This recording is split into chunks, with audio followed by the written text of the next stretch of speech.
Hutton has come out fighting over Afghanistan, and he is firmly on the side of the military, it seems. In his first public statement on the conflict since he left the cabinet last month, Mr Hutton says the army must be given the extra troops and helicopters it needs to beat the Taliban. Well, those comments, which are likely to prove an embarrassment to Gordon Brown, come as polls in 2 Sunday newspapers show public opinion is turning against Britain's involvement in the conflict, as Peter Spencer reports from Westminster. As the grisly news continues to come back from the front, 16 British soldiers have died in Helmand in the past 2 weeks, it's become increasingly obvious that at some point public opinion would turn against the Afghan war. And now that is what appears to be happening, putting ever greater pressure on the Prime Minister. However, today's opinion polls point to a distinct trend. In a Comrades survey for The Independent on Sunday, 64% of those questioned agreed that all British forces should be withdrawn from Afghanistan as quickly as possible, while only 33% disagreed. And a YouGov poll for the Sunday Times found that only 24% of people thought the government's goal of stabilising Afghanistan was worth risking the lives of British troops. At the same time, some 60% of those questioned agreed the Prime Minister was trying to fight the war on the cheap.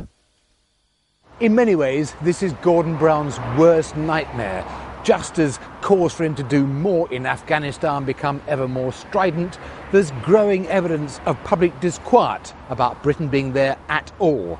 And as any military strategist would confirm, being on the wrong end of a pincer movement is bad news. I think it puts tremendous pressure on the government at a time when our troops are engaged in an incredibly dangerous task, trying to rout the Taliban further in advance of course elections, trying to ensure that those elections are as free as they can be and as secure, of course, as they can be. So it puts tremendous pressure on them. And, of course, coming on the back of the incredible shortages of equipment that we now know about, it's a very sticky situation for Gordon Brown. And as speculation mounts that the Ministry of Defence has repeatedly turned down offers of extra helicopters at reduced prices, the former Defence Secretary John Hutton has entered the debate. In an article for the Sunday Telegraph, he says more airborne transport and more combat troops are needed.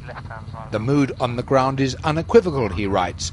More resources in each of these areas would be helpful.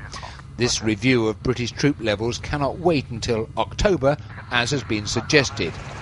In so saying, he's clearly siding with top military figures who've been outspoken in their demands, and he appears to be hinting that he argued his case with the Prime Minister and lost.